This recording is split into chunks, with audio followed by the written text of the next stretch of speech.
Günaydın kızlar, herkese selamlar. Nasılsınız, iyi misiniz? Şimdi bir açıklama, acil açıklama. Dün biz Cano ile görüşme yaparken telefondan yeni telefon aldı. Telefondan bir şeyleri silerken sadece eli çarpıyor. Yarım şeklinde çağrı gidiyor.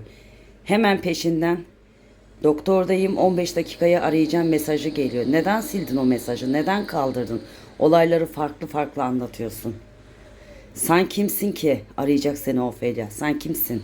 Ne zannediyorsun kendine? Geçen senelerde sendin yana yakıla arayan. Bir gecede 45 kere çağrı gönderen. 8 kere de bana çağrı gönderen. Bunları unuttun mu sen? Arkadaşlar arama diye bir şey yok. Bir şeyleri silerken diğer telefonundan yarım çağrı gidiyor. Dersiniz ki yarım çağrı nasıl gidiyor? Evet.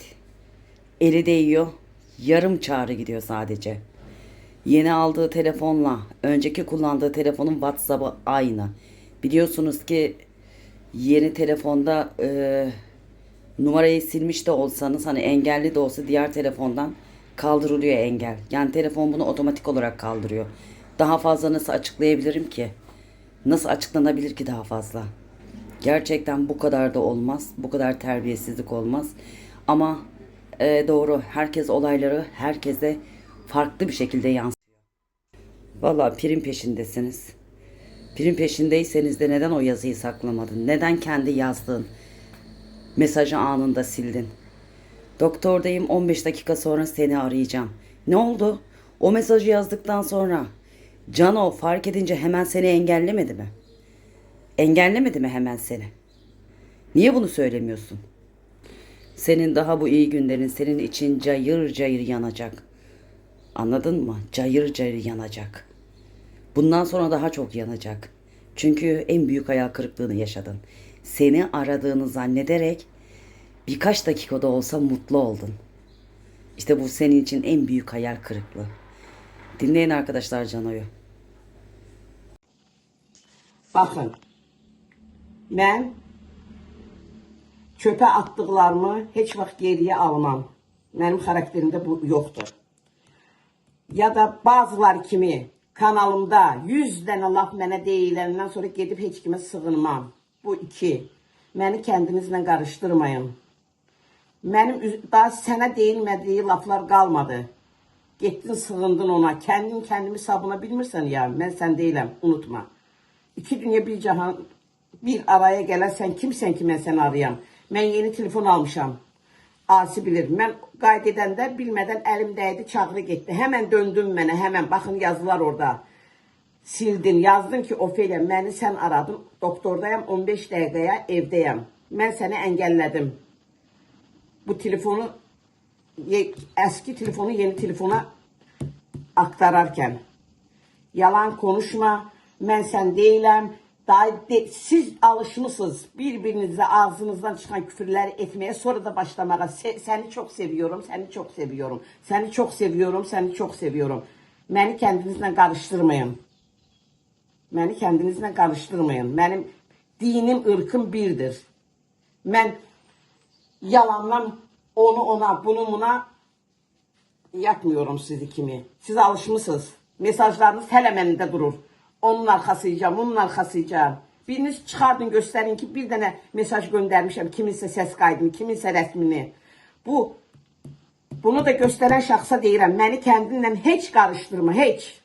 Anladın? Məni kendinlə heç karıştırma. Mən qurursuz deyiləm. Sen kimsən ki mən səni arayacağım? Kimsən sen? Seni çöpe atmışım, çöpe. Geç çöpten seni alanlarla konuş. Evet arkadaşlar. Dünen duydum ki bir 200'lünün biri kendi kimi məni saymış. Öyle sanmış ki ben onunla barışaram ya da onu araram. Ben yeni telefon aldım. Dünen yeni telefonla, o bir telefonla ora şeyleri aktararken çağrı gitti. Bakın. Hemen mənə geri dönüş yaptı. Ofelia, məni arayan sensen. Doktordayım, 15 dəqiqə evdəyəm. Bak gösterirsen onların. Neden? Ben seni engellerken sen o yazdığı sildin. Dürüstsen ya. Neden koymadın kalsın senin yazın? Kız sen kimsen ki ben seni arayam? Mən səni kimsənə daha kanallarda deyilmədiyi ormançının, qaranlıq kanalının sənə nələr dediyini unuttun mu? Mən sən miyim dedim, sığınım ona buna. Mən kendimi savuna bilən bir insanam. Anladın? Məni kendin kimi de karıştırma. Bu üzüme tüpürsünler, o bir üzümü silim dedim, o bir üzümü şey yapım, o birisine tüpürttürüm. Sen kimsen ki ben seni arayayım? Yanlışlıkla elim değdi. Hemen seni engelledim. Sen yazdın ki, sen yazdın 15 dəqiqə evdeyim Ofelia. Doktordayım. Dürüstsen o yazını neden sildin? Sen dürüstsen ya. Neden sildin? Seni herkes tanıyır. Sadece bazı yalakalar elə bilir ki sen onlara yardım edeceksen. Sen bir defa bir 100 euro verersen, 2 defa verersen. Ondan sonra sen kendi ac karnını doydur. Zenginəm değilsen ya. Neren zenginisən onu da bilmedim ben. Beni kendiniz kimi karıştırmayın. Ben sizi kim 200'lü, 1100'lü değilim. Daha birbirinizin kanallarda ormancı. Ses kayıtlarınız mendedir ya. Ses kayıtlarınız mendedir. Onun arkasıca, bunun arkasıca. Bak bunu dünenleri kanalda yayınlayana da deyirəm. Yayınlan kanala demirəm. Bunu o kanala verənə söyləyirəm. Dürüstsən, neden yazılı sildin? Neden? Sen yalancının önünde gidenisən. Seni herkes YouTube'da bilir misin niye? Onu arıyordun, geceler seni çok seviyorum bunu. Sen YouTube'da sen rezilsen. Sen bunu koymakla benim nəsə şey demek istedin. Yok, benim elimdeydi, bunu herkes bilir. Bunu bilenler bilir ki ben dün yeni telefona, eski telefondan şey yaparken böyle oldu. Orada da ses kayıtlarım var, lazım olar. Ona göre seni şey yapmıram oradan. 100 dənə yığışasız bir asinin tullantı dırnağı olamazsınız. Bir asinin tullantı dırnağı olamazsınız. Özü də mən çöpe attıqlarımı çöpten almıram. Mən sizi çöpe atmışam. Ormancıya da acıdım. Yadıma gelir bunu yayımladan adam. Çıktın dedin ya kapalı qarı rakı içir. Rezil ettin ya onu. Şimdi bir oldu. Gerçekten size gülürəm. Millet size gülür, millet. Siz kendinizi ne sanırsınız? Ne sanırsınız kendinizi? Giyinip bezenmekle, orada konuşmakla adam mı sandınız kendinizi? Gülürəm size, acıyıram size, gerçekten.